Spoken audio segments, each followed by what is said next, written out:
नमस्कार, कसे आहात सर्वजण? आजच्या व्हिडिओमध्ये आपण मच्छिंद्रनाथांची माहिती पाहणार आहोत आणि त्यांची संजीवनी समाधी याचा पूर्ण व्हिडिओ या ठिकाणी पाहणार आहोत। आपण आता सध्या गडाच्या खालच्या बाजूने वर चाललेलो आहोत। मी तुम्हाला थोडक्यात माहिती सांगू इच्छिते की श्रीमद भागवत मध्ये असलेल्या उल्लेखाप्रमाणे नवनारायणांनी अवतारी जन्म घेतला। यामध्ये कवी नारायणांनी मत्स्याच्या पोटी जन्म घेतला। त्यांनी मत्स्याच्या पोटी जन्म घेतला त्यानंतर त्यांना एका कोळ्याने सांभाळ केला आणि त्याच कारणाने त्यांचं नाव मच्छिंद्रनाथ असे पडले। त्यांना बडे बाबा म्हणूनही ओळखले जाते। त्यानंतर त्यांनी शाबरी विद्येची निर्मिती केली। ही विद्या खूप जास्त शक्तिशाली आहे। आपण जर नवनाथ ग्रंथ वाचला तर त्यामध्ये आपल्याला त्यांच्या शाबरी विद्येची प्रतिभा नक्कीच लक्षात येईल। चला बघूया गुरु मच्छिंद्रनाथाची संजीवनी समाधी आणि त्यांच्याविषयी माहिती।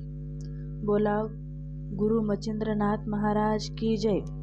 मच्छिंद्रनाथांचे मंदिर हे बीड जिल्ह्यातील सावरगाव मधील सायंबा येथे स्थित आहे। आपण लवकरच गडावरही पोहोचूयात। सद्यस्थितीला त्या ठिकाणचं बांधकाम चालू आहे। मंदिराचा जीर्णोद्धार चालू आहे।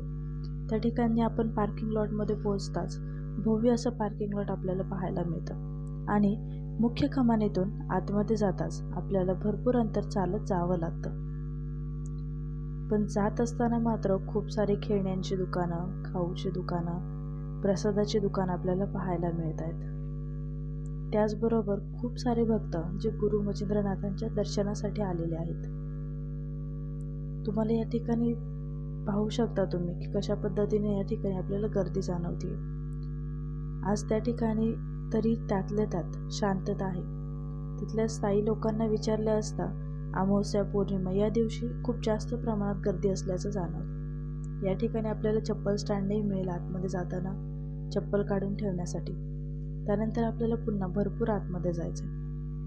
दुरून पाहताच त्या ठिकाणी मंदिराचं काम चालू आहे, त्यामुळे कळसही स्पष्ट दिसतात। खालील बांधकाम अजून चालू आहे।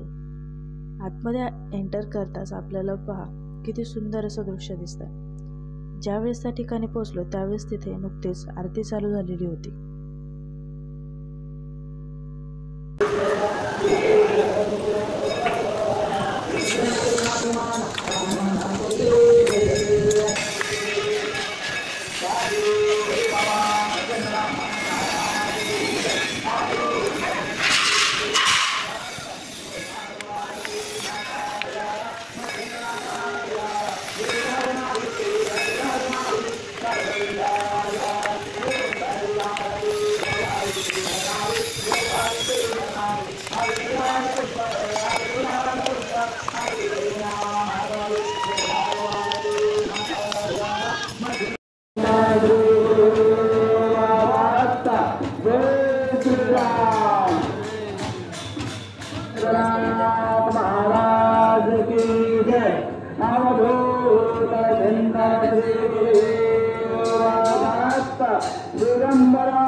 एकदम सुंदर अशी आरती करून आपण आता मच्छिंद्रनाथांच्या समाधीपाशी दर्शनासाठी आलोय.